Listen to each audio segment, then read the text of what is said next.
of the foreign policy in guiding our country's international relations cannot be gainsaid.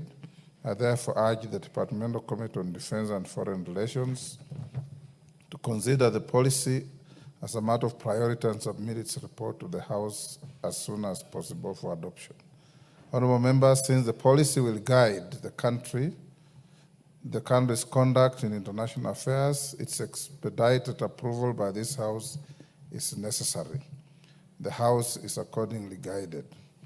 And if I may exercise some bragging rights, I prepared the first foreign policy for this country when I was your foreign minister.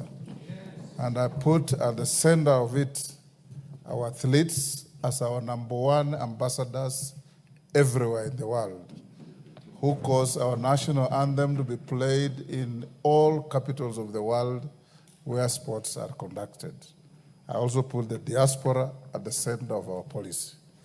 So this is an improved version. And please make contributions because we also have parliamentary diplomacy. Everywhere you go as a member of parliament, you are a primary ambassador for this country. So take interest and see what you can do. The second is on the election for the chairperson of the African Union Commission. As you are aware, the election of the chairperson of the African Union Commission is scheduled to take place on Saturday, 15th February 2025, at the AU headquarters in Addis Ababa, Ethiopia. Kenya has fronted a candidate in the person of the Right Honorable Raila Odinga, AGH, former Prime Minister of the Republic of Kenya. From the onset, honorable members, I take this opportunity to wish the Right Honorable Raila Odinga success in the election. I have previously worked with the Honorable Raila Odinga both here in Parliament as well as in the Cabinet over the last 2 decades, and I'm convinced that in Raila Odinga, Africa will have a great and visionary leader as we gear up to the actualization of the African Union Agenda 2063. Certainly a win for the Honorable Raila Odinga will be a win not only for the country and Africa, but also for the larger international fraternity, given his proven track record on human rights, democracy, and integration. As the National Assembly, and following a request from the Minister of Foreign Affairs, we have a delegation of 4 members traveling to Addis Ababa in solidarity with the Kenya candidate. The members are led by the chairperson of the Departmental Committee on Defense, Intelligence, and Foreign Relations, the Honorable Nelson Koech, CBS MP, the Honorable Haikam Miziki, CBS MP, the chairperson, Diaspora Affairs and Migrant Workers Committee, the Honorable Major Retired Abdullahi Bashir Sheikh, MP, Vice Chairperson, Departmental Committee on Defense, Intelligence, and Foreign Relations, the Honorable Millie Odhiambo, CBS MP, the Minority Party Whip, who joins the team in her capacity as a member of the Departmental Committee on Defense, Intelligence, and Foreign Relations. I'm also aware that other members of the National Assembly will be traveling to Addis Ababa as part of the leadership and citizens of the country in solidarity and support of the candidature of the Honorable Raila Odinga. Indeed, in line with the provisions of standing orders, I have received around 40 notifications from members intending to attend the activity. For clarity, these members will be traveling in their private capacities as citizens and leaders, and therefore will be self-sponsored. We allowed them for that patriotic duty. It's important to note that it is not unusual for citizens of a country, including members of parliament, to sponsor themselves to such high-level international fora. Honorable members, I say so because you have seen the usual barrage against Parliament, that Parliament has sent 100 members to Addis Ababa. We can very well even all go if we can be able to sponsor ourselves. But Parliament doesn't have the resources to sponsor 100 members. So let's give some foot thumping to those who have bought their own tickets and gone to Addis Ababa. Addis Ababa is one of the very expensive cities in Africa. An average hotel is $400-500 a night. And those members who have sponsored themselves have done a patriotic duty. We wish our candidates success in the forthcoming elections. And for the record, the Honorable Raila Odinga and I came to this parliament for the first time on the same day. The next is,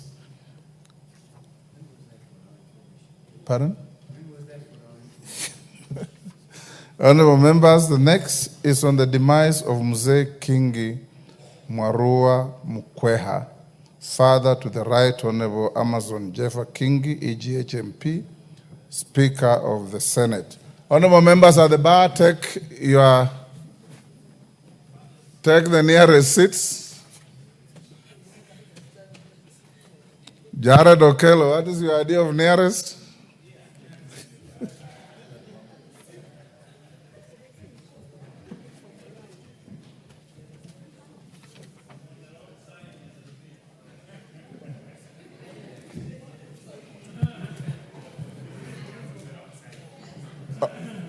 Honorable members,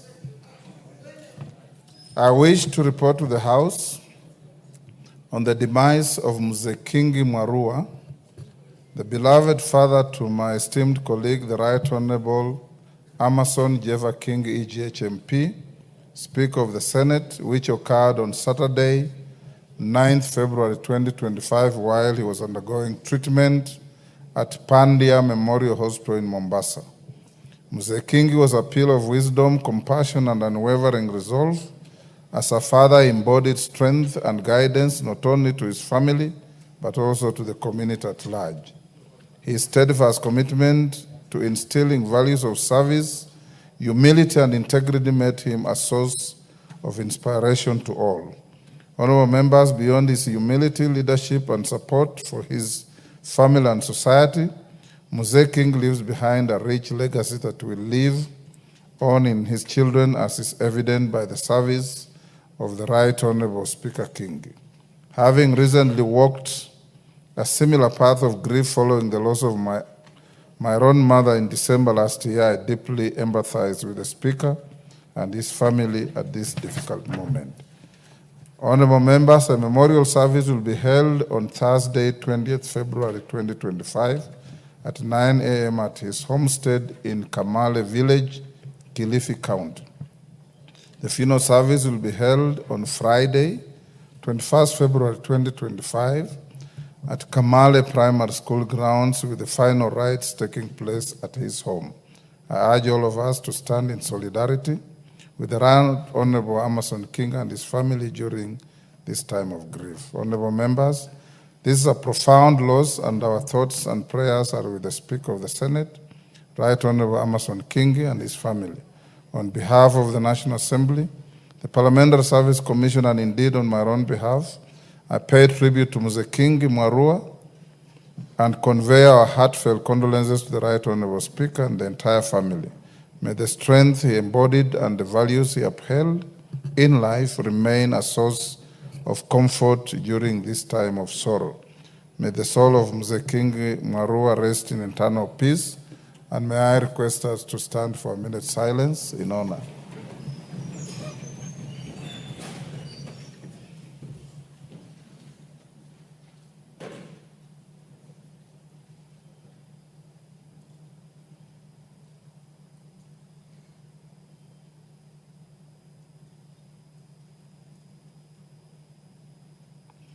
I thank you.